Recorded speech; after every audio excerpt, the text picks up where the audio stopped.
So what's up you guys, Dionysius here, welcome to the Badass Touch, where I hope to help you make sense of every dollar. In today's video, I would like to guess the net worth of a prominent Singapore personal finance YouTuber, Chris Money. But before I continue with today's video, here's a photo of the disclaimer. I also want to take this chance to ask you to smash the thumbs up button below to encourage me to continue making such videos for you. Also, before I continue any further, I would like to say that I admire Chris' work and his achievement. A lot of my financial goals are similar to his, in which I also hope to hit FRS for my CPF account as early as possible. So there is zero ill intention, and to clarify, I do not have any personal interactions with Chris Money other than the comments that I leave at his videos. Other than that, I have also informed him that I'll be making this video already. So I will only rely on public information that you can find from the internet. Here's what I know about him right now. He's either 30 or 31 years old. He is a priority banking member at Standard Chartered Priority Banking, which would require at least $200,000 deposited or invested. This was mentioned in this video over here. Second, he hit the CPF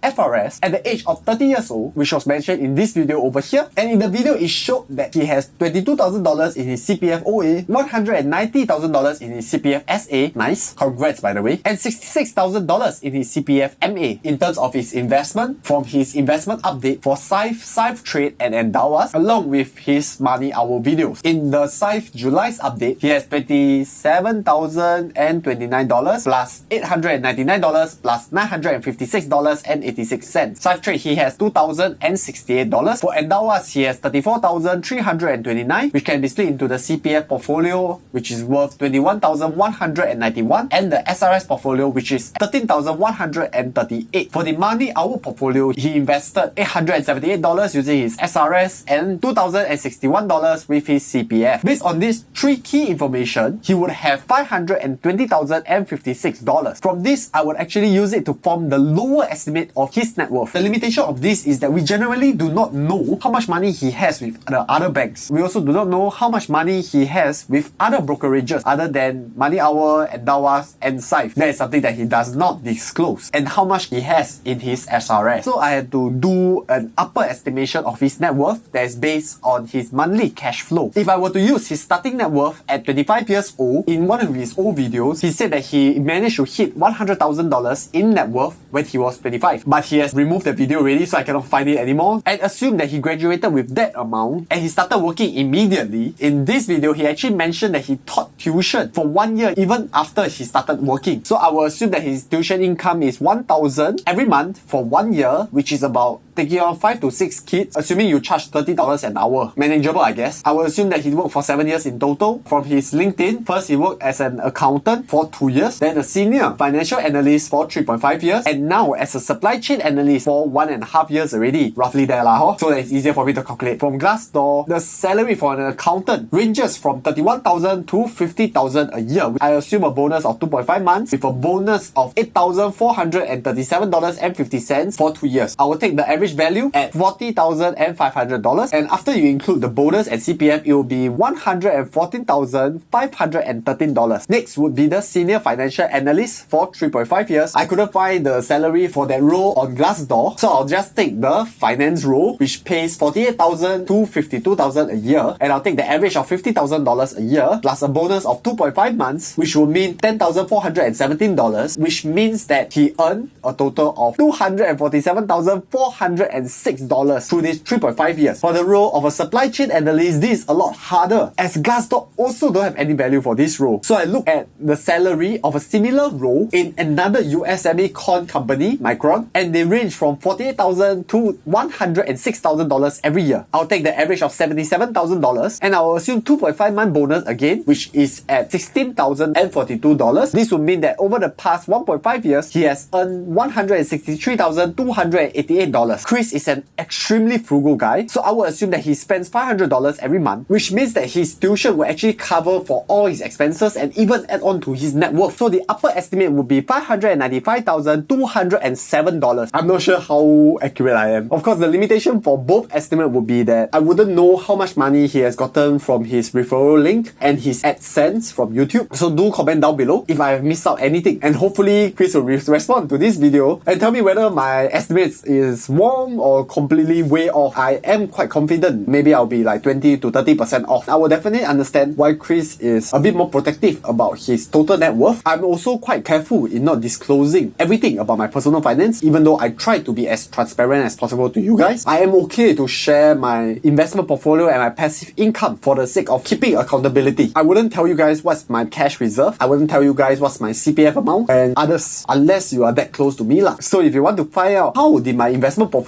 perform over the past quarter, you can refer to this video over here. And if you like my content today, do smash the thumbs up button below for the YouTube algorithm. And don't forget to share and subscribe. Thank you and see you in the next video.